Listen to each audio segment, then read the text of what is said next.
Dun dun dun dun dun dun dun dun. Flash. Aha. He'll save every one of us. Now this, what we're looking at now, as you can see, is the Flash Blu-ray. I bought this the other week. Got it in the 3 for 20 offer on Blu-rays. See what it is. So you can see it in HMV. And you know, this is one of these films that I've wanted to see for some time. So I can't admit I'm on Blu-ray at least. So here it is. Here's my review of Flash. Okay. This is the movie that George Lucas really wanted to make. He did, but you know, couldn't acquire the rights, so he made another film that made no money and was released in 1977. I don't think anybody's heard of it since. You see, this is what happens, George Lucas. You could have made this film. You could have made it instead of that film that made no money.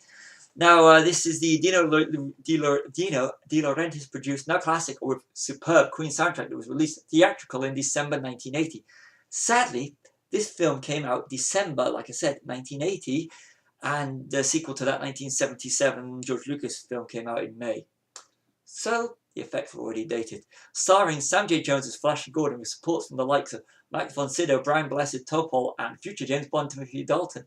But here's the thing, if you scratch the surface on IMDb, you'll find a few Star Wars people in the background. You know, the background actors. So it's worth looking out for. It is if you're a Star Wars fan. Oh, I said it. A film that made no money in 1977.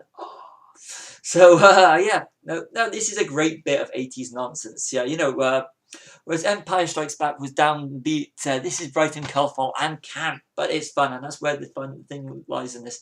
It is such a fun movie. It is, and it's got dodgy special effects and everything. It was even dated. I mean, come on, 1988. This came out, like I said before, just months after Empire Strikes Back.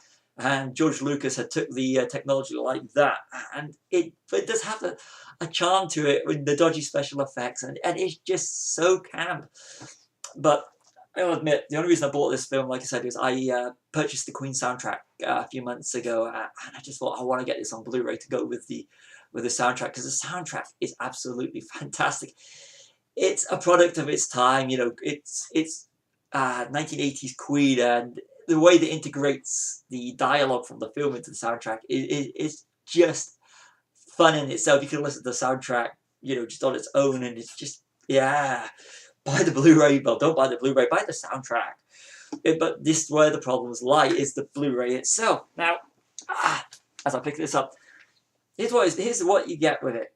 You get the extras are, and this is it, interviews with Mike Hodges, and a commentary with Mike Hodges. Now, Mike Hodges is the director, so that's your bonus material.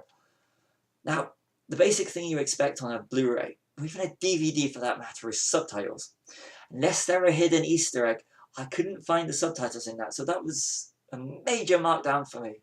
Is, you know, as fun as screen sci-fi it gets, that's all it says on the back. And that's a quote from SFX. And it is, but here's the problem.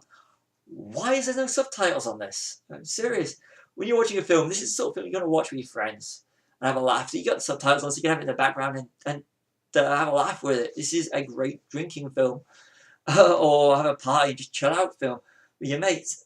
But why is there no subtitles on it so you can actually watch it along when you're actually chatting? It makes absolutely no sense. I mean, I hope they do a 40th anniversary edition of this with loads of extras, you know, like original featurettes from the 1980s would be nice, or a new documentary about the impact of Flash Gordon, something that would actually be a good selling point for this.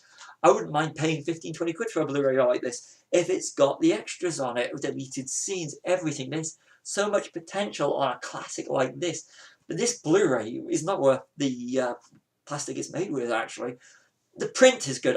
Don't get me wrong. The picture quality is superb. And the film itself is enjoyable. But it's just, you don't get anything with this Blu-ray. It's, like I said, it's not worth the money I paid for it.